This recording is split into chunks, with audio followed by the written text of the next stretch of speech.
എല്ലാ മാനവും മഹത്വവും ഈ സന്ധ്യാസമയത്ത് ഞങ്ങൾ അർപ്പിക്കുന്നു. വിശേഷാൽ ആൽഫ ഗോസ്പൽ മിനിസ്ട്രീസ് എന്ന ഈ മീഡിയ അഥവാ ഫേസ്ബുക്ക് പേജിലൂടെ ഞങ്ങളെ ശ്രദ്ധിക്കുന്നതായ എല്ലാ ദൈവജനത്തിനായും നന്ദി നിറഞ്ഞ ഹൃദയത്തോടെ ഞങ്ങൾ അങ്ങയെ സ്തുതിക്കുന്നു, സ്തോത്രം ചെയ്യുന്നു. എല്ലാവർക്കും ഞങ്ങളുടെ ഹൃദയംഗമായ നന്ദി രേഖപ്പെടുത്തുന്നു. വിശേഷാൽ ഈ മീഡിയയുടെ നടത്തിപ്പുകാരനായിരിക്കുന്ന കർത്താവിൻ്റെ അഭിഷിക്തൻ സിജു കുന്നേലിനായി ദൈവത്തെ സ്തുതിക്കുന്നു. പ്രത്യേകിച്ചാൽ ഈ വൈകിയ വേളയിൽ അല്പനിമിഷങ്ങൾ ദൈവവചനം പങ്കുവയ്ക്കുവാനായി ഞങ്ങളെ ക്ഷണിച്ചതിൽ ഹൃദയംഗമായ നന്ദി രേഖപ്പെടുത്തുന്നു. ഇന്ന് വൈകിയ വേളയിലും നാളെ വിവിധ പേജുകളിലൂടെയും ഞങ്ങളെ ശ്രദ്ധിക്കുന്നതായ എല്ലാവർക്കും ഒരു പ്രാവശ്യം കൂടെ നന്ദി രേഖപ്പെടുത്തിക്കൊണ്ട് ഒരു പാട്ടിൻ്റെ 2-3 ശീലുകൾ പാടി ദൈവത്തെ മഹത്വപ്പെടുത്തുവാനായി നമുക്ക് ദൈവത്തെ സ്തുതിക്കാം, സ്തോത്രം ചെയ്യാം. പാടിയാട്ടെ. Hallelujah, praise the Lord. ഇന്ന് വൈകിയ വേളയിൽ ഒരു പ്രാവശ്യം കൂടെ പാട്ടുപാടി ദൈവത്തെ മഹത്വപ്പെടുത്തുവാൻ താക്കണം. കർത്താവ് ഞങ്ങളുടെ ജീവിതത്തിൽ നൽകിത്തന്ന നല്ല ഭാഗ്യത്തെ ഓർത്ത് ഞാൻ ദൈവത്തെ സ്തുതിക്കുന്നു, വാഴ്ത്തുന്നു. നമുക്ക് പാട്ടുപാടി ദൈവത്തെ സ്തുതിക്കാം. ഹല്ലേലൂയ. യേശുവേ മണാളനെ പ്രത്യാശയിൻ പ്രദീപമേ,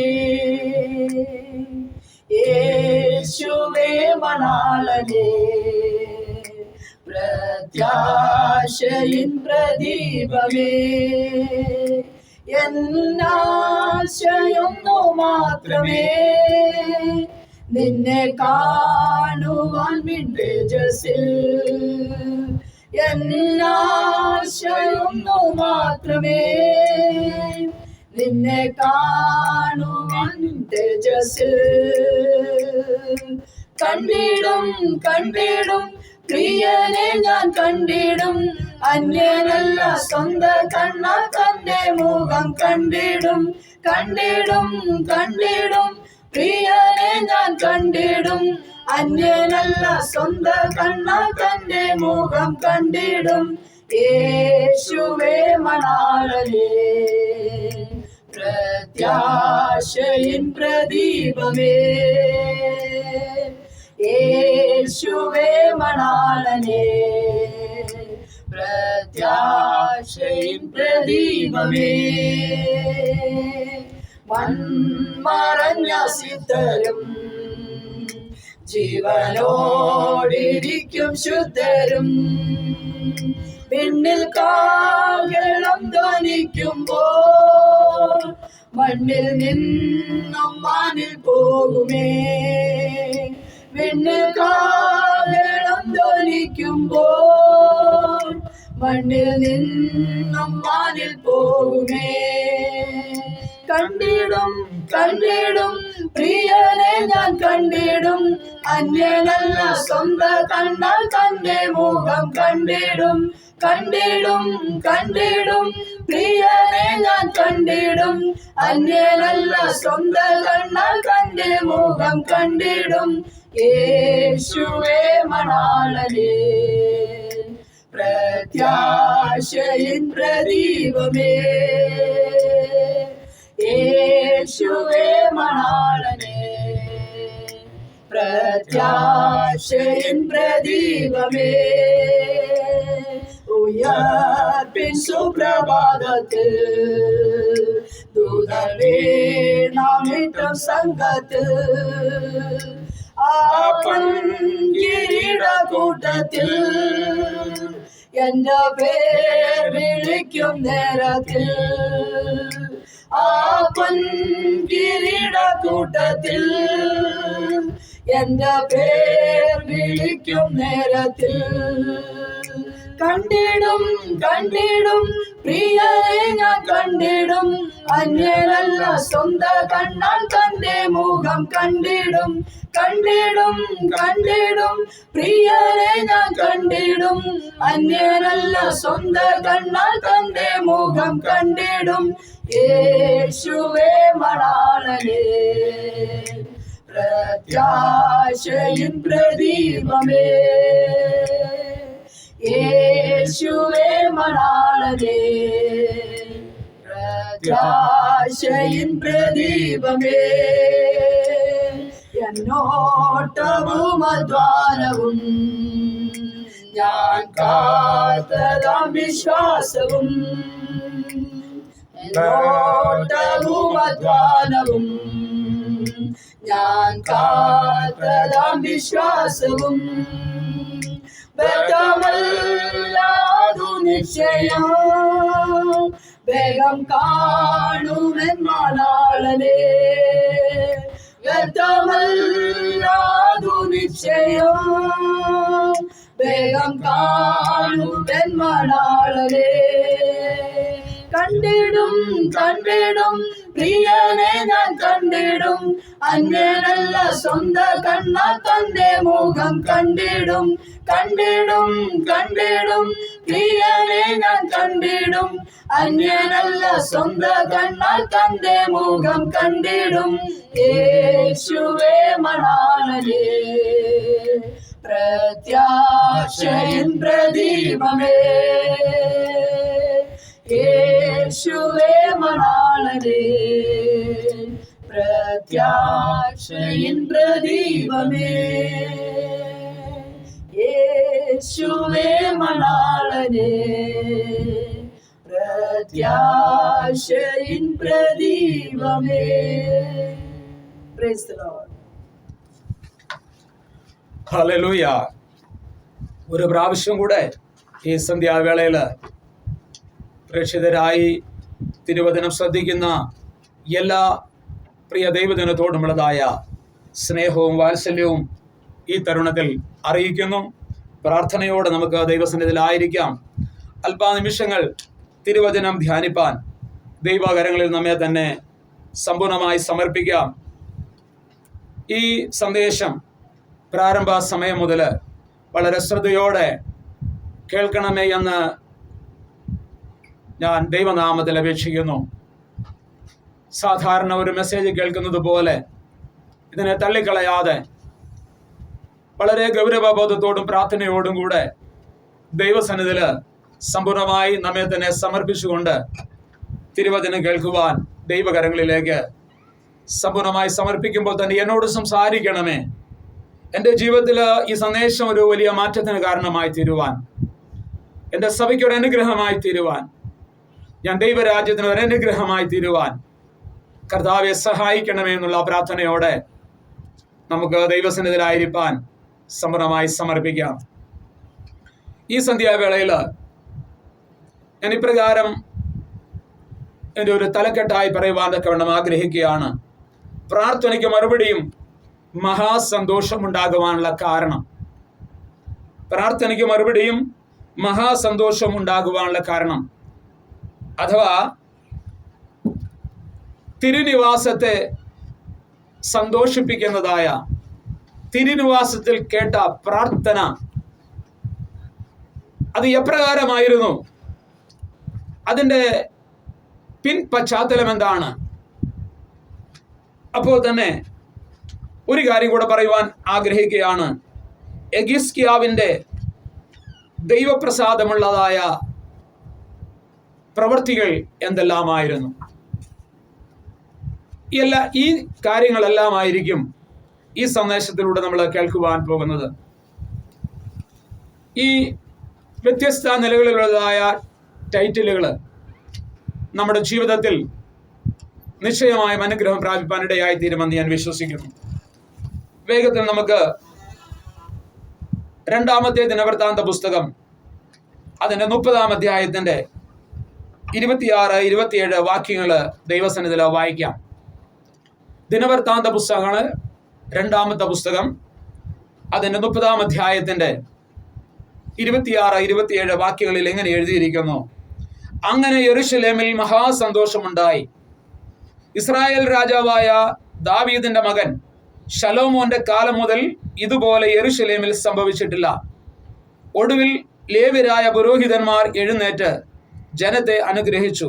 അവരുടെ അപേക്ഷ കേൾക്കപ്പെടുകയും അവരുടെ പ്രാർത്ഥന അവന്റെ വിശുദ്ധ നിവാസമായ സ്വർഗത്തിലെത്തുകയും ചെയ്തു. വളരെ അനുഗ്രഹിക്കപ്പെട്ടതായ ഒരു വേദഭാഗത്തിന്റെ വേദശകലങ്ങളുടെ ശബ്ദമാണ് നമുക്ക് കേൾക്കുവാൻ കവണ കഴിഞ്ഞത്. അനുഗ്രഹിക്കപ്പെട്ടതായ ഒരു പ്രാർത്ഥന, തിരുനിവാസമായ സ്വർഗത്തിലെത്തിയതായ പ്രാർത്ഥന, എഗിസ്കിയ രാജാവിന്റെ പ്രവൃത്തികളിൽ ദൈവം പ്രസാദിച്ചതായ അനുഭവങ്ങളുടെ പശ്ചാത്തലത്തിന്റെ അവസാന ഭാഗമായി 30-ാം അധ്യായത്തിന്റെ അവസാന വാക്യങ്ങൾ നമ്മൾ വായിച്ച് കേട്ടതാണ്. ഇപ്പോൾ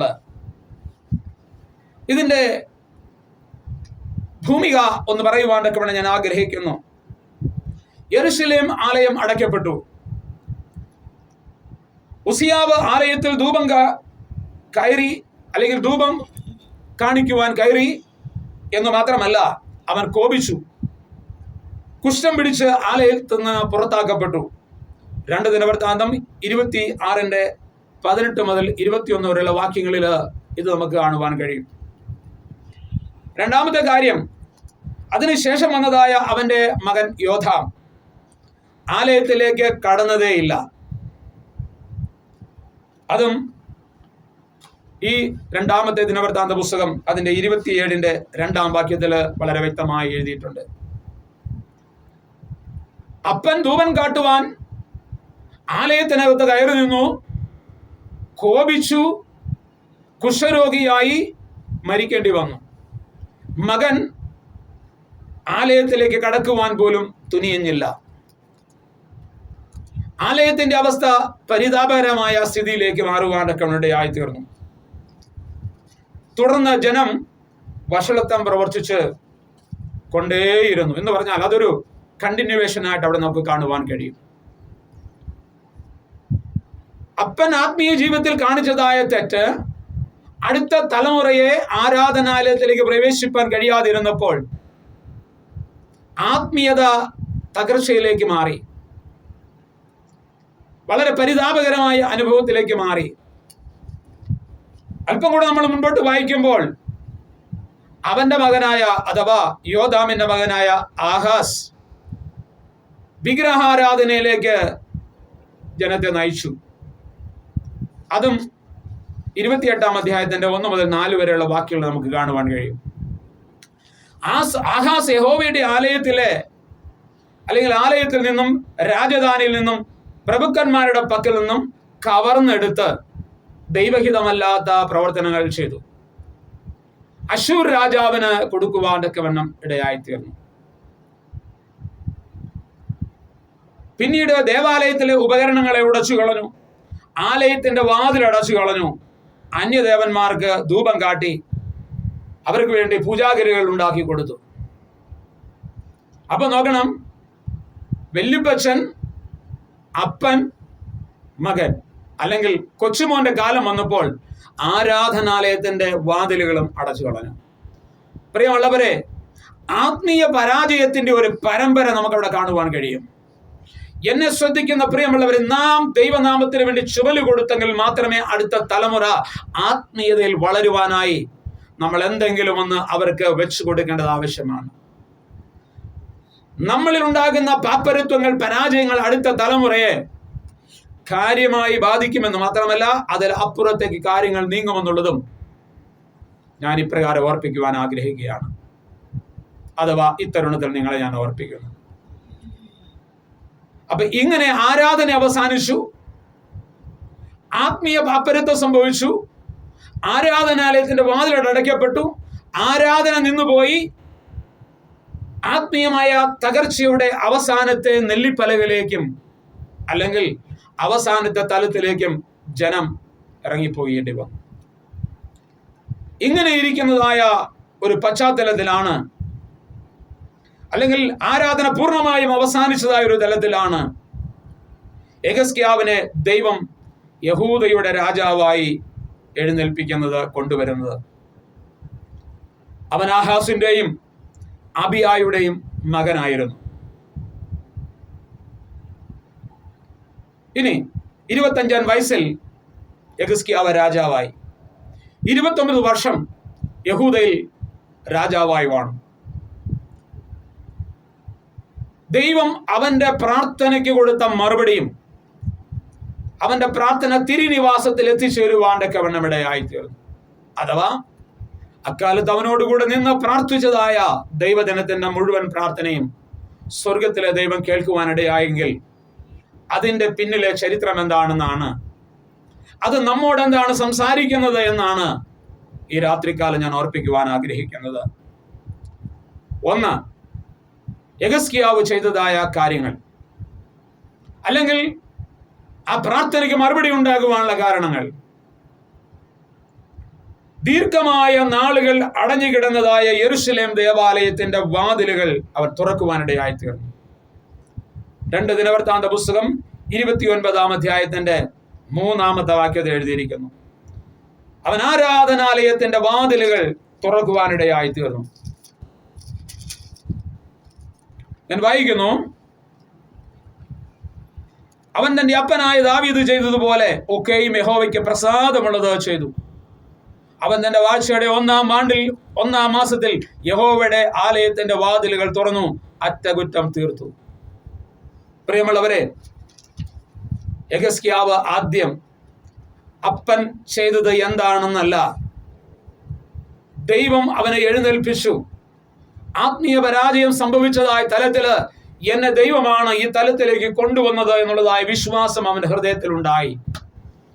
ഇന്ന് രാത്രി എന്നെ കേൾക്കുന്ന പ്രിയ ദൈവത്തിന്റെ ജനമേ, ഈ ഓൺലൈനിലൂടെ ശ്രദ്ധിക്കുന്ന പ്രിയപ്പെട്ടവരെ, നമ്മെ ഏത് സ്ഥാനത്ത് ദൈവം എവിടെ കൊണ്ടുവന്ന് നിർത്തിയിരിക്കുന്നു, ദൈവമാണ് എന്നെ എവിടെ ആക്കിയിരിക്കുന്നത്, ദൈവമാണ് എന്നെ ഉത്തരവാദിത്തം ഏൽപ്പിച്ചിരിക്കുന്നതായ ബോധ്യതയോടുകൂടെ ആണെങ്കിൽ നിശ്ചയമായും ദൈവനാമത്തിന് വേണ്ടി ചുമല് കൊടുക്കുവാനുള്ള ഉത്തരവാദിത്വം നമുക്കുണ്ട് എന്നുള്ളത് ഈ തരുണത്തിൽ ഞാൻ ഓർപ്പിക്കട്ടെ. 2-ാമത്തെ കാര്യം, ആലയം വിശുദ്ധീകരിക്കുവാനിടയായി തീർന്നു. 29-ാം അധ്യായത്തിന്റെ 15 മുതൽ 18 വരെയും 19-ാമത്തെ വാക്യം കൂടെ ചേർത്ത് വായിക്കുമ്പോൾ നമുക്കിത് കാണുവാൻ കഴിയും. ഞാൻ എല്ലാ വാക്യവും വായിക്കുവാൻ ആഗ്രഹിക്കുന്നില്ല. അപ്പൊ നോക്കണം, ആലയം ശുദ്ധീകരിക്കുവാനിടയായി തീർന്നു. ശ്രദ്ധിക്കണമേ, തങ്ങളെ തന്നെ വിശുദ്ധീകരിച്ച് യഹോവയുടെ വചനപ്രകാരം രാജാവിന്റെ കൽപ്പന അനുസരിച്ച് യഹോവയുടെ ആലയത്തെ വെടിപ്പാക്കുവാൻ വന്നു. പുരോഹിതന്മാർ യഹോവയുടെ ആലയത്തിന്റെ അകം വെടിപ്പാക്കുവാൻ അതിൽ കടന്നു. യഹോവയുടെ ആലയത്തിന്റെ കണ്ട മലിനതയൊക്കെയും പുറത്ത് യഹോവയുടെ ആലയത്തിന്റെ പ്രാകാരത്തിൽ കൊണ്ടുവന്നു. ലേവ്യർ അത് കൊണ്ടുപോയി കെദ്രോൻ തോട്ടിൽ ഇട്ട് കളഞ്ഞു. നോക്കണമേ, 1-ാം മാസം 1-ാം തീയതി മുതൽ അടഞ്ഞുകിടന്നതായ ആലയത്തിന്റെ വാതിൽ തുറന്നു എന്ന് മാത്രമല്ല, അവൻ ആലയം വിശുദ്ധീകരിക്കുവാനായി സമയം വർദ്ധിരിക്കുവാനിടയായി തീർന്നു. ആ ആലയ വിശുദ്ധീകരണത്തിന് ഇറങ്ങിത്തിരിക്കുമ്പോൾ ഒന്നാമതായി അവൻ ചെയ്ത കാര്യം, ജനത്തെ വിളിച്ചുകൂട്ടി തങ്ങളുടെ പോരായ്മകളെ കുറിച്ച്, ജനത്തിന്റെ പാപത്തെ കുറിച്ച് അവർക്ക് ബോധം വരുത്തി. 29-ാം അധ്യായത്തിന്റെ 4 മുതൽ 11 വരെയുള്ള വാക്യങ്ങളിൽ അതാണ് കാണുന്നത്. ചിതറിക്കിടക്കുന്നതായ ജനം, ഉത്തരവാദിത്തമില്ലാതെ കിടക്കുന്നതായ ജനം, ആത്മീയ പാപ്പരത്വം സംഭവിച്ച ആ ജനത്തെ താൻ വിളിച്ചു കൂട്ടിയിട്ട് അവരുടെ പാപങ്ങളെ കുറിച്ച്, അവരുടെ പിതാക്കന്മാർ ചെയ്ത അകൃത്യങ്ങളെ കുറിച്ച്, ദൈവത്തെ വിട്ട് അകന്നുപോയതിനെ കുറിച്ച് അവർക്ക് ബോധം വരുത്തി. അവരുടെ പോരായ്മകളെ പറഞ്ഞ് മനസ്സിലാക്കി, തെറ്റിനെ ചൂണ്ടിക്കാണിച്ച് ഇങ്ങനെ പോരാ എന്നുള്ളതായ ബോധ്യത അവർക്ക് കൊടുക്കുവാനിടയായി തീർന്നു. 2-ാമതായി ദൈവവചനപ്രകാരം അതിനെ ശുദ്ധീകരിച്ചു എന്ന് 29-15 വാക്യത്തിൽ രേഖപ്പെടുത്തിയിരിക്കുന്നു. അപ്പൊ ശ്രദ്ധിക്കണമേ, ഒരു ശുദ്ധീകരണം നടക്കുകയാണെങ്കിൽ നാം എവിടെയെല്ലാം ദൈവസന്നിധിയിൽ നിന്ന് ഇറങ്ങിപ്പോയിട്ടുണ്ടോ, ദൈവത്തിന്റെ ആലയമാകുന്ന ഈ മന്ദിരത്തിൽ അശുദ്ധി കടന്നുകൂടിയിട്ടുണ്ടോ, ആത്മീയ ശുഷ്കാന്തി സംഭവിച്ചിട്ടുണ്ടെങ്കിൽ, കഴിഞ്ഞ നാളുകളെക്കാളും ആരാധനയും പ്രാർത്ഥനയും ജീവിതത്തിൽ കുറഞ്ഞു പോയിട്ടുണ്ടെങ്കിൽ, ഈ മന്ദിരമാകുന്ന ഈ ആരാധനാലയമാകുന്നതായ നമ്മുടെ ഹൃദയത്തിനകത്തെ ശുദ്ധീകരിക്കുവാൻ തുടങ്ങുമ്പോൾ, നമ്മുടെ ബുദ്ധി കൊണ്ട് ശുദ്ധീകരിച്ചാൽ പോരാ. ഇവിടെ ഈ പ്രകാരം രേഖപ്പെടുത്തിയിരിക്കുന്നു, അവൻ തിരുവചന പ്രകാരം, ദൈവവചന പ്രകാരം ആരാധനാലയത്തെ ശുദ്ധീകരിപ്പാനിടയായി തീർന്നു.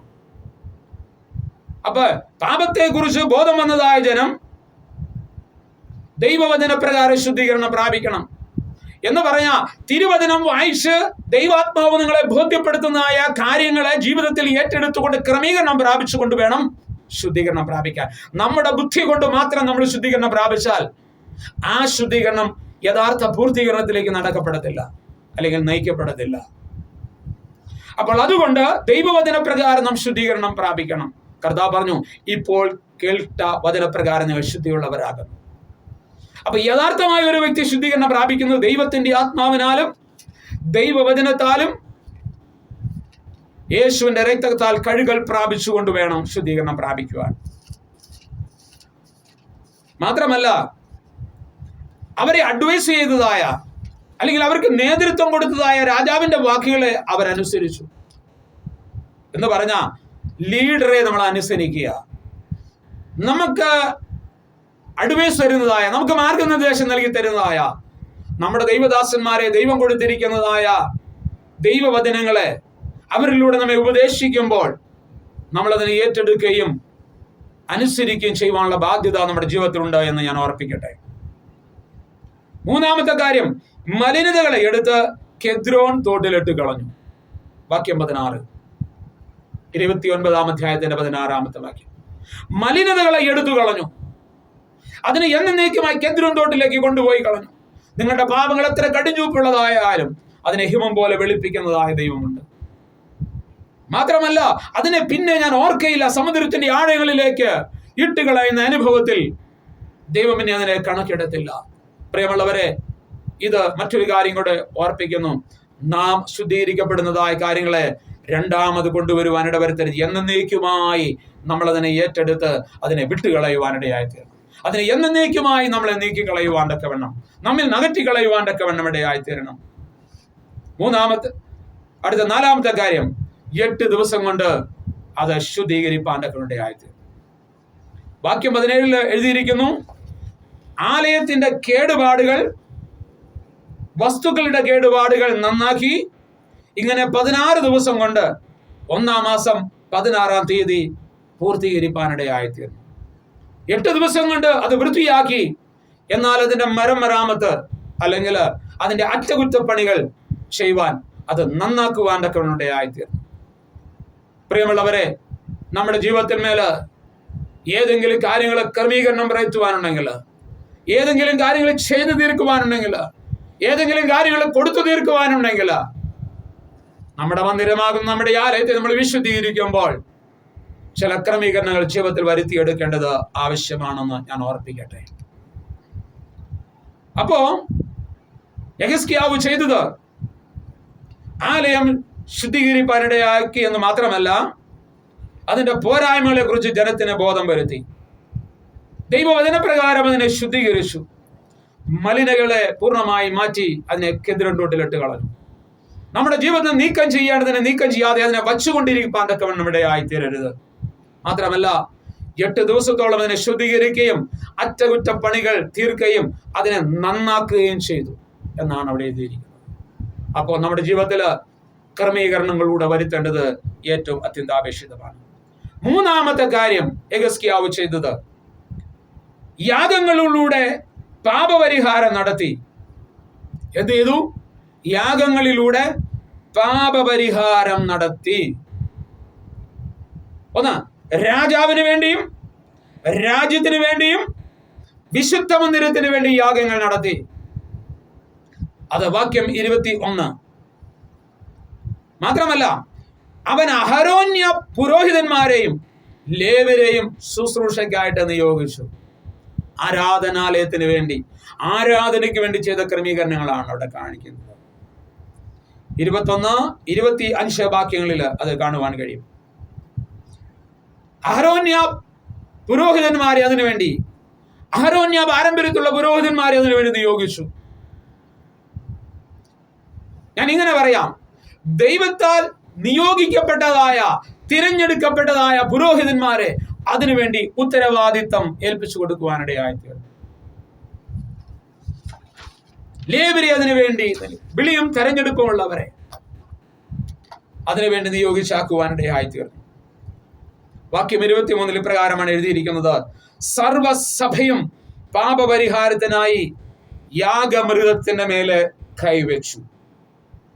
നമുക്കറിയാം, ലേവ്യ പുസ്തകം 16-ാം അധ്യായത്തിന് 21-ാം വാക്യത്തില് പാപപരിഹാര യാഗം കഴിക്കുമ്പോൾ അല്ലെങ്കിൽ പാപപരിഹാര ബലി കഴിക്കുമ്പോൾ പഴയ നിയമത്തിൽ ന്യായപ്രമാണ പ്രകാരം യാഗമൃഗത്തിന്റെ മേൽ കരം വെച്ച് പാപം അതിന്റെ മേൽ ചുമത്തേണ്ടത് ആവശ്യമായിരുന്നു. അപ്രകാരം അവിടെ ചെയ്യുവാൻ തക്കവണ്ണം കഴിഞ്ഞു. ഇതിപ്രകാരം ഞാൻ ഓർപ്പിക്കുവാൻ ആഗ്രഹിക്കുന്നു. തിരുവചനത്തിൽ ഇപ്രകാരം എഴുതിയിരിക്കുന്നു, നാം നമ്മുടെ പാപങ്ങളെ ഏറ്റുപറയുന്നുവെങ്കിൽ യേശു നമുക്ക് പാപപരിഹാര ബലിയായി അല്ലെങ്കിൽ യാഗവസ്തുവായി നമുക്ക് വേണ്ടി മാറി. നമ്മുടെ പാപത്തിനു വേണ്ടിയാണ് യേശു യാഗമായി തീർന്നത്. നമ്മുടെ പാപങ്ങളെ അവന്റെ മേൽ ചുമത്തി എന്നാണ് 1 കൊരിന്ത്യ ലേഖനം 15-ാം അധ്യായത്തിന്റെ 2-ാം വാക്യം, ഗലാത്യ ലേഖനം 1-ാം അധ്യായത്തിന്റെ 3-4 വാക്യങ്ങള്, ഒരുപാട് തിരുവെഴുത്തുകള് രേഖപ്പെടുത്തിയിട്ടുണ്ട്. നിങ്ങൾക്കിത് റിപ്പീറ്റ് ചെയ്ത് കേൾക്കുവാൻ തക്കവണ്ണം കഴിയുമല്ലോ. അതുകൊണ്ട് ഞാൻ വേദവാക്യങ്ങളുടെ റെഫറൻസ് മാത്രം പറയുവാൻ തക്കവണ്ണം ഞാൻ ആഗ്രഹിക്കുന്നു. എഫേസ്യ ലേഖനം 2-ാം അധ്യായത്തിന്റെ 4 മുതൽ 5 വരെയുള്ള വാക്യങ്ങൾ, എബ്രായ ലേഖനം 1-ാം അധ്യായത്തിന്റെ 3-ാമത്തെ വാക്യം, 2-ാം അധ്യായത്തിന്റെ 17-ാമത്തെ വാക്യം, 5-ാം അധ്യായത്തിന്റെ 1-ാമത്തെ വാക്യം, 7-ാം അധ്യായത്തിന്റെ 27-ാം വാക്യം, 9-ാം അധ്യായത്തിന്റെ 28-ാമത്തെ വാക്യം, 10-ാം അധ്യായത്തിന്റെ 12-ാമത്തെ വാക്യം, പത്രോസിന്റെ 1-ാം ലേഖനം 2-ാം അധ്യായത്തിന്റെ 24-ാം വാക്യം, യോഹന്നാന്റെ 1-ാമത്തെ ലേഖനം 3-ാം അധ്യായത്തിന്റെ 5-ാം വാക്യം, 4-ാം അധ്യായത്തിന്റെ 10-ാമത്തെ വാക്യം. ഈ വാക്യങ്ങളെല്ലാം നമ്മൾ വായിക്കുമ്പോൾ യേശു ക്രിസ്തു നമ്മുടെ പാപങ്ങളെ വഹിച്ചുകൊണ്ട് ക്രൂശിന്മേൽ മരിച്ച് എന്നേക്കുമുള്ളതായ പാപ പരിഹാരം വരുത്തുവാൻ ഇടയായി തീർന്നു. ആണ്ടുതോറും യാഗം കഴിക്കേണ്ടതായ ആവശ്യം യേശു എന്ന മഹാപുരോഹിതനില്ല. അവൻ എന്നേക്ക് യാഗമായി തീർന്ന് പാപപരിഹാര ബലി വരുത്തി നമ്മുടെ പാപങ്ങളെ ചുമന്നുകൊണ്ട് അവൻ ക്രൂശിന്മേൽ കയറി എന്നേക്കും പാപപരിഹാരം വരുത്തി. ഇങ്ങനെ വ്യത്യസ്ത നിലകളിൽ ഈ വാക്യങ്ങളിലൂടെ രേഖപ്പെടുത്തിയിരിക്കുന്നതായി നമുക്ക് കാണാം. യോഹന്നാന്റെ 1-ാമത്തെ ലേഖനം 1-ാം അധ്യായത്തിന്റെ 9-ാമത്തെ വാക്യത്തിൽ ഇങ്ങനെ, നാം നമ്മുടെ പാപങ്ങളെ ഏറ്റുപറയുന്നുവെങ്കിൽ അവൻ നമ്മുടെ പാപങ്ങളെ ക്ഷമിച്ച് നമ്മെ കഴുകി ശുദ്ധീകരിപ്പാൻ തക്കവണ്ണം നീതിമാനും വിശ്വസ്തനുമായ ദൈവമാണ്. നാം പാപമില്ല എന്ന് പറയുന്നുവെങ്കിൽ നാം കള്ളന്മാരാണ്. അടുത്ത വാക്യത്തിൽ അങ്ങനെയാണ് അവിടെ രേഖപ്പെടുത്തിയിരിക്കുന്നത്. 10-ാം വാക്യത്തില് നമ്മിൽ പാപമില്ല എന്ന് പറയുന്നുവെങ്കിൽ നാം ഭോഷ്ക് പറയുന്നു എന്ന് തിരുവചനം നമ്മെ പഠിപ്പിക്കുന്നു. പ്രിയമുള്ളവരെ, നമുക്ക് നമ്മുടെ പാപങ്ങളെ ഏറ്റുപറയാം. അവിടെ യാഗമൃഗത്തിന്റെ മേൽ കരം വെച്ച് അതിനുശേഷം അതിന് യാഗം കഴിക്കുമായിരുന്നു. യേശു നമ്മുടെ പാപവും വഹിച്ച് ക്രൂശിന്മേൽ കയറി. ഇനി നമുക്ക് ഏറ്റുപറഞ്ഞാൽ മാത്രം മതി. നമ്മുടെ എല്ലാവരുടെയും പാപം അവന്റെ മേൽ ചുമത്തി എന്നാണ് യെശയ്യാവ് 53-ാമത്തെ അധ്യായത്തിൽ രേഖപ്പെടുത്തിയിരിക്കുന്നത്. ഇങ്ങനെ യെഹിസ്കീയാവ് ജനത്തിന്റെ പാപപരിഹാരം നടത്തുവാനിടയായിത്തീർന്നു. 4-ാമത്തെ കാര്യം ചെയ്തത്, യെഹിസ്കീയാവ് ആരാധന പുനഃസ്ഥാപിച്ചു. വാക്യം 28-ൽ ഇപ്രകാരമാണ് രേഖപ്പെടുത്തിയിരിക്കുന്നത്, ഉടനെ സർവസഭയും നമസ്കരിച്ചു, സംഗീതക്കാർ പാടുകയും കാഹളക്കാർ ഊതുകയും ചെയ്തു. ഇതൊക്കെയും ഹോമയാഗം കഴിക്കുന്നതുവരെ ചെയ്തുകൊണ്ടേയിരുന്നു. യാഗം കഴിച്ചു തീർന്നപ്പോൾ രാജാവും കൂടെ ഉണ്ടായിരുന്ന എല്ലാവരും വണങ്ങി നമസ്കരിച്ചു. 27-ാം വാക്യത്തില്, പിന്നെ യെഹിസ്കീയാവ് യാഗപീഠത്തിന്മേൽ ഹോമയാഗം കഴിപ്പാൻ കൽപ്പിച്ചു. ഹോമയാഗം തുടങ്ങിയപ്പോൾ തന്നെ അവർ കാഹളങ്ങളോടും ഇസ്രായേൽ രാജാവായ ദാവീദിന്റെ വാദ്യങ്ങളോടും കൂടെ യഹോവയ്ക്ക് പാട്ടുപാടുവാൻ തുടങ്ങി. പ്രിയമുള്ളവരെ, യെഹിസ്കീയാവ് ആരാധന പുനഃസ്ഥാപിക്കുവാനിടയായിത്തീർന്നു. ഇവിടെ എഴുതിയിരിക്കുന്നു 28-ലെ, ദാവീദിന്റെ വാദ്യങ്ങളോടുകൂടെ പാടി അതിനായി അവരെ നിയോഗിച്ചു. വാക്യം 29, സർവസഭയും ദൈവത്തെ നമസ്കരിച്ചു. വാക്യം 30, സന്തോഷത്തോടെ തലകുനിച്ച് നമസ്കരിച്ചു. വർഷിപ്പ്, ആരാധനയെ കാണിക്കുന്നു. പാപപരിഹാരം വരുത്തിയ നാം, ക്രമീകരണങ്ങൾ ജീവിതത്തിൽ പ്രാപിച്ചതായ നാം ജീവനുള്ള ദൈവത്തെ ആരാധിപ്പാൻ കടപ്പെട്ടവരാണ്. വിടുതൽ പ്രാപിച്ചവരാണ് ദൈവത്തെ ആരാധിക്കേണ്ടത്. അവൻ നമുക്ക് വേണ്ടി ചെയ്തതായ നന്മകളെ ഓർത്തുകൊണ്ട് ദിനംതോറും സ്തുതിപ്പാൻ നാം കടപ്പെട്ടവരാണെന്ന് ഈ രാത്രി ഞാൻ ഓർപ്പിക്കട്ടെ. പ്രിയമുള്ളവരെ, ഇതുവരെ നിങ്ങൾക്ക് അങ്ങനെ ചെയ്യുവാനൊക്കെ വേണ്ട കഴിഞ്ഞിട്ടില്ല എങ്കിൽ, ഒരു ക്രമീകരണത്തോടെ ദൈവസന്നിധിയിലേക്ക് അടുത്തു വരുവാൻ കഴിഞ്ഞിട്ടില്ല എങ്കിൽ, ഇന്ന് രാത്രി നാം ക്രമീകരണത്തോടെ ദൈവസന്നിധിയിൽ അടുത്തു വരേണ്ടത് ഏറ്റവും അത്യന്താപേക്ഷിതമാണ്. ഇങ്ങനെ അത് മാത്രമല്ല, തുടർന്ന് ജനത്തോട് യാഗങ്ങൾ അർപ്പിക്കുവാൻ കൊണ്ടുവരുവാൻ യെഹിസ്കീയാവ് കൽപ്പിച്ചു. സ്വയം ചിലവിട്ട് ആരാധന പുനഃസ്ഥാപനത്തിന് ശേഷം ജനത്തോട് ഉപദേശിപ്പാനിടയായിത്തീർന്നു. ജനത്തോട് പറയുന്നു, ഇനി നിങ്ങൾ യാഗങ്ങൾ കൊണ്ടുവന്ന് ഇസ്രായേലിന് വേണ്ടി, ജനത്തിനു വേണ്ടി യാഗം കഴിപ്പീൻ. ഇതുവരെ രാജാവിന് വേണ്ടിയും രാജ്യത്തിന് വേണ്ടിയും പുരോഹിതന്മാർക്ക് വേണ്ടിയും ലേവ്യർക്ക് വേണ്ടിയും ഒക്കെയും യാഗം കഴിച്ചതിനു ശേഷം സകല ജനത്തിന്റെ ഈ പാപത്തിന്റെ പരിഹാരത്തിന് വേണ്ടിയും യാഗം കഴിപ്പാനിടയായിത്തീർന്നു. ഇങ്ങനെ ആരാധന യഥാസ്ഥാനപ്പെടുത്തി. ഇവിടെ എഴുതിയിരിക്കുന്നത് 29-ാം അധ്യായത്തിന്റെ അവസാന വാക്യത്തില് ഇപ്രകാരം, 28-ാം അധ്യായത്തിന്റെ അവസാന വാക്യത്തില് ഇങ്ങനെയാണ് എഴുതിയിരിക്കുന്നത്.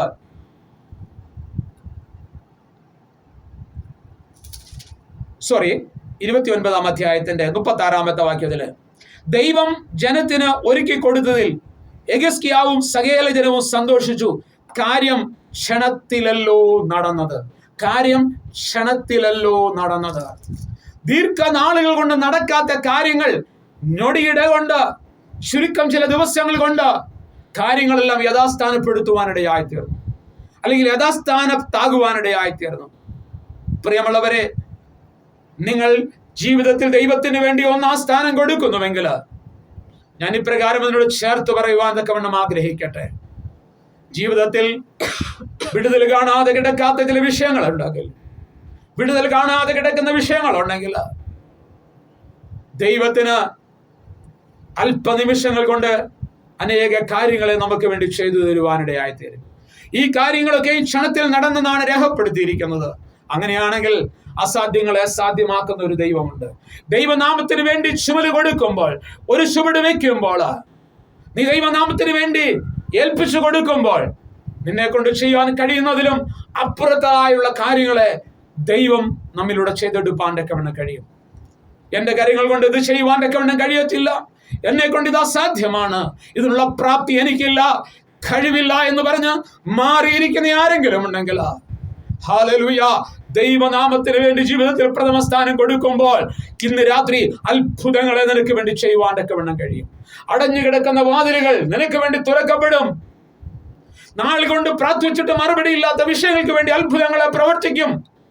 തലമുറകൾക്ക് വേണ്ടി കാത്തിരുന്ന് പ്രാർത്ഥിച്ചിട്ടും വിടുതലില്ല എങ്കിൽ, വഴികൾ തുറക്കപ്പെട്ടിട്ടില്ല എങ്കിൽ, എന്നെ കേൾക്കുന്ന പ്രിയ ദൈവത്തിന്റെ ജനമേ, ഇത് കേട്ടുകൊണ്ടിരിക്കുമ്പോൾ തന്നെ ദൈവനാമത്തിന് വേണ്ടി ചുമല് കൊടുത്ത് വിശ്വസ്തയോടെ നിൽക്കുവാൻ തക്കവണ്ണം നിനക്ക് മനസ്സുണ്ടെങ്കിൽ അത്ഭുതങ്ങളെ ചെയ്യുവാൻ എന്റെ ദൈവത്തിന് കഴിയുമെന്ന് വളരെ സന്തോഷത്തോടുകൂടെ എനിക്ക് പറയുവാൻ തക്കവണ്ണം കഴിയും.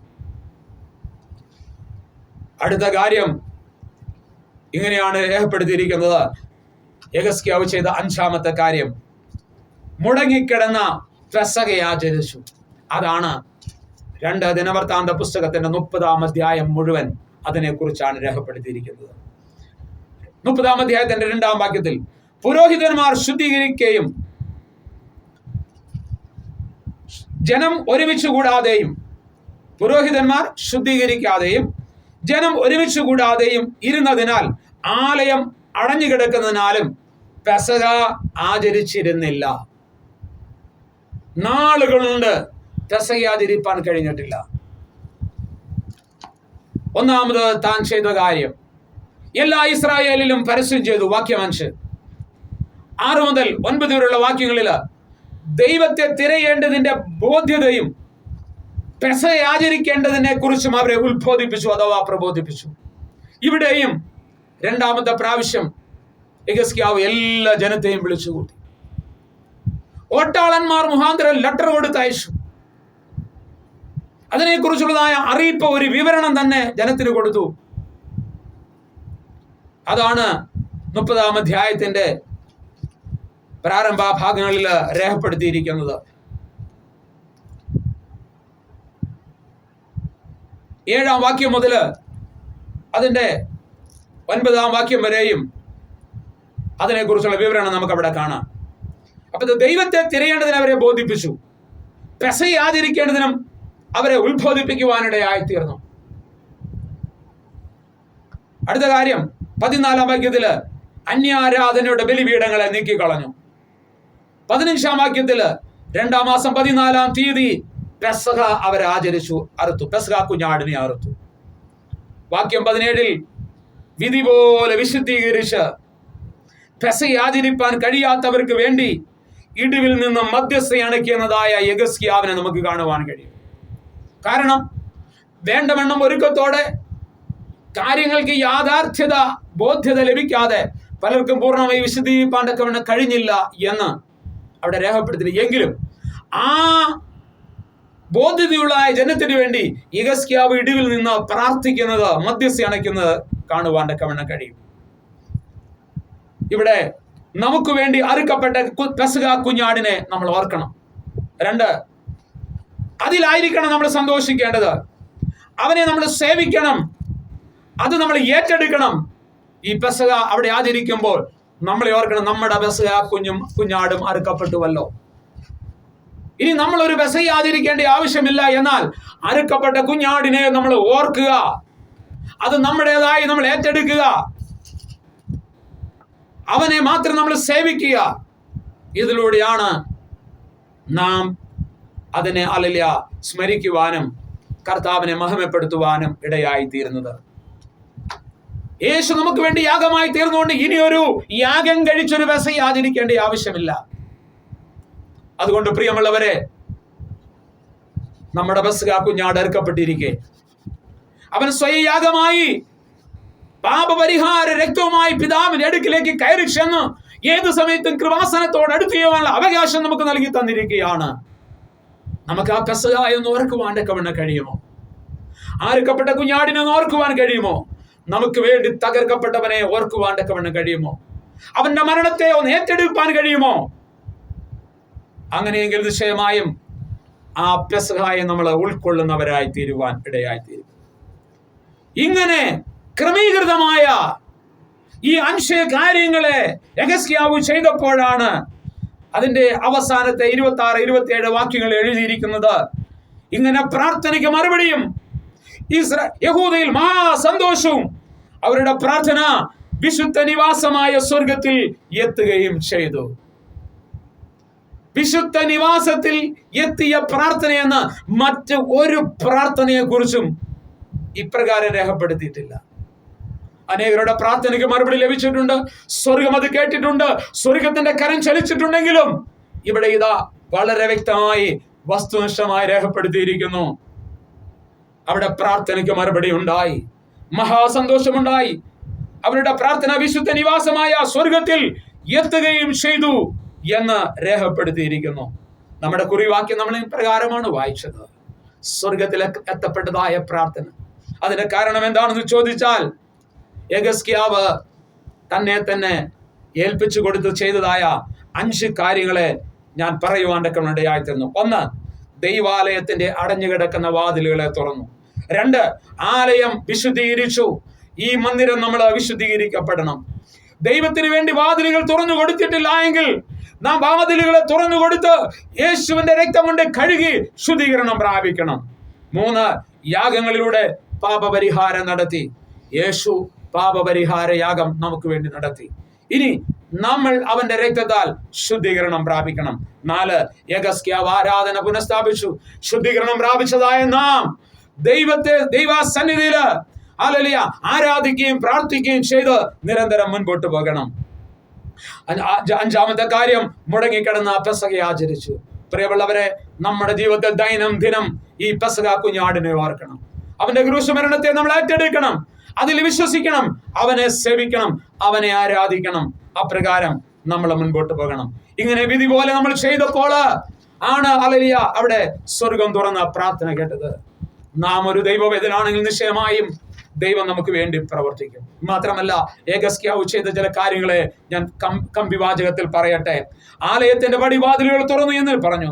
2, ആത്മീയ കാര്യങ്ങൾക്ക് യെഹെസ്കേയാവ് പ്രാധാന്യത കൊടുത്തു. ആലയം ശുദ്ധീകരിച്ചു. ഇനി യേശുവിനെ കുറിച്ചുള്ളതായ ഒരു സൂചനാത്മകമായ വിഷയം യെഹെസ്കേലിൽ കാണുവാൻ കഴിയും. എന്ന് പറഞ്ഞാൽ ആലയം യെഹെസ്കേൽ ശുദ്ധീകരിച്ചു, യേശുവും യെരുശലേം ദേവാലയം ശുദ്ധീകരിപ്പാനിടയായി തീർന്നു. പാപത്തിന് പ്രായശ്ചിത്തം യെഹെസ്കേൽ ചെയ്തു. യേശു പാപപരിഹാര പ്രായശ്ചിത്തമായി സ്വയം തീരുവാനിടയായി തീർന്നു. അല്ലെങ്കിൽ യേശു പാപപരിഹാര യാഗമായി തീർന്നു. യെഹെസ്കേൽ ജനത്തെ ഉപദേശിച്ചു, യേശുവും ജനത്തെ ഉപദേശിച്ചു. യെഹെസ്കേൽ ആരാധന പുനഃസ്ഥാപിച്ചു. എട്ടാമത്തെ കാര്യം, ആലയത്തിൽ ശുശ്രൂഷകന്മാരെ നിയമിച്ചു. കർത്താവും ശിഷ്യന്മാരെ തിരഞ്ഞെടുത്ത് സുവിശേഷത്തിന് വേണ്ടി നിയോഗിക്കുവാനിടയായി തീർന്നു. അടുത്തത്, യെഹെസ്കേൽ കൊടുക്കുവാൻ പഠിപ്പിച്ചു. യാഗത്തിന് വേണ്ടി സ്വയം ചെലവിട്ടു, മറ്റുള്ളവരെയും കൊടുക്കുവാൻ പഠിപ്പിച്ചു. കൊടുത്തു കാണിച്ചു, കൊടുക്കുവാൻ പറഞ്ഞു. യേശുവും വിധവ 2 കാശിട്ടപ്പോൾ എല്ലാവരെക്കാളും അധികം ഇട്ടു, അവളുടെ ഉപജീവനം മുഴുവൻ ഇട്ടു എന്ന് പഠിപ്പിക്കുവാനിടയായി തീർന്നു. അവസാന കാര്യം ഞാൻ ഇപ്രകാരം പറയട്ടെ, താൻ യഹൂദ ജനത്തിന് ഒരനുഗ്രഹമായി മാറി. യേശുവും സർവ്വജനത്തിനും ഉണ്ടാകുവാനുള്ള മഹാസന്തോഷമാണ്, അനുഗ്രഹമാണ്. ആ ദൈവിക അനുഗ്രഹങ്ങൾ യേശു ക്രിസ്തുവിലൂടെയാണ് നമുക്ക് ലഭിക്കുന്നത്. ഈ രാത്രികാലം എന്നെ ശ്രദ്ധിച്ച ദൈവത്തിന്റെ ജനമേ, ഹല്ലേലൂയ, യേശുവിനെ നമുക്ക് വേണ്ടി മുൻനിർത്തിയിരിക്കുകയാണ്. ഹല്ലേലൂയ. പിതാവായ സ്വർഗീയത്തിന്റെ ദൈവിക സ്വർഗീയ അനുഗ്രഹങ്ങളും പ്രാപിക്കുന്നത് യേശു ക്രിസ്തുവിലൂടെയാണ്. ഞാൻ ഓർപ്പിക്കട്ടെ. തലകളെ വണക്കാം, നമുക്ക് പ്രാർത്ഥിക്കാം. എന്റെ വാക്കുകളെ ശ്രദ്ധിച്ച് എനിക്ക് നിങ്ങളുടെ കമന്റ്സുകളെ കാണുവാൻ കഴിയത്തില്ല. എന്നാൽ പ്രാർത്ഥനയ്ക്ക് വേണ്ടി അപേക്ഷിച്ചിട്ടുണ്ടെങ്കിൽ ഒരു നിമിഷം തലകളെ വണക്കാം, നിങ്ങൾക്ക് വേണ്ടി ഞാൻ പ്രാർത്ഥിക്കാൻ പോകുക. പരിശുദ്ധ ദൈവമേ, സ്വർഗീയ പിതാവേ, ഇന്ന് രാത്രികാലം തിരുവചനം കേട്ടതായ ജീവിതത്തിൽ കർത്താവേ അത് അന്വർത്ഥമാക്കി തീർക്കുന്നതായ സകല ജനത്തെയും ഞങ്ങൾ പിതാവിന്റെയും പുത്രന്റെയും പരിശുദ്ധാത്മാവിന്റെയും നാമത്തിൽ അനുഗ്രഹിച്ച് പ്രാർത്ഥിക്കുന്നു. കർത്താവ്, ഏതെങ്കിലും പ്രാർത്ഥനാ വിഷയങ്ങൾ ഹൃദയത്തിനകത്ത് കിടക്കുന്നെങ്കിൽ, രോഗികളായിരിക്കുന്നെങ്കിൽ, മനസ്സ് തകർന്നിരിക്കുന്നെങ്കിൽ, കടഭാരമുണ്ടെങ്കിൽ, യേശുവിന്റെ നാമത്തിൽ ഇന്ന് രാത്രി വിടുതലയക്കുകയാണ്. വചനം കേട്ടവരുടെ മേൽ ദൈവശക്തി വ്യാപരിക്കട്ടെ. അവരുടെ ജീവിതത്തിൽ അത്ഭുതങ്ങൾ നടക്കട്ടെ. അവരുടെ ജീവിതത്തിൽ ഒരു വിടുതലുണ്ടാകട്ടെ. കർത്താവേ, രോഗികളാണെങ്കിൽ ഈ പ്രാർത്ഥന സ്വർഗം കേട്ട് അവരെ സൗഖ്യമാക്കണമേ. സകല ദുഷ്ടാത്മാവിന്റെ പ്രവർത്തനങ്ങളിൽ നിന്നും അവരെ വിടുവിക്കണമേ. യേശുവിന്റെ നാമത്തിൽ രോഗസൗഖ്യം ഉണ്ടാകട്ടെ. കർത്താവെ, സകല ആത്മീയാനുഗ്രഹങ്ങളാൽ നിറയ്ക്കണമേ. തലമുറകൾക്ക് വേണ്ടി പ്രാർത്ഥിക്കുന്നവരുണ്ടെങ്കിൽ അത്ഭുതങ്ങൾ നടക്കണമേ. കർത്താവെ, കുഞ്ഞുങ്ങളെ അനുഗ്രഹിച്ചു പ്രാർത്ഥിക്കുന്നു. സഹോദരി സഹോദരന്മാരെ അനുഗ്രഹിച്ചു പ്രാർത്ഥിക്കുന്നു. വ്യക്തിപരമായി എല്ലാവരെയും അനുഗ്രഹിച്ചു പ്രാർത്ഥിക്കുന്നു. കൃപ കൂടെ ഇരിക്കും.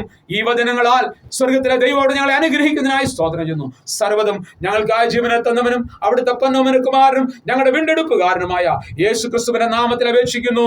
ദയ തോന്നി കേൾക്കണം സ്വർഗീയ പിതാവേ. Amen, amen. Thank you. God bless you. ദൈവം എല്ലാവരെയും ധാരാളമായി ഈ വചനങ്ങളാൽ അനുഗ്രഹിക്കട്ടെ.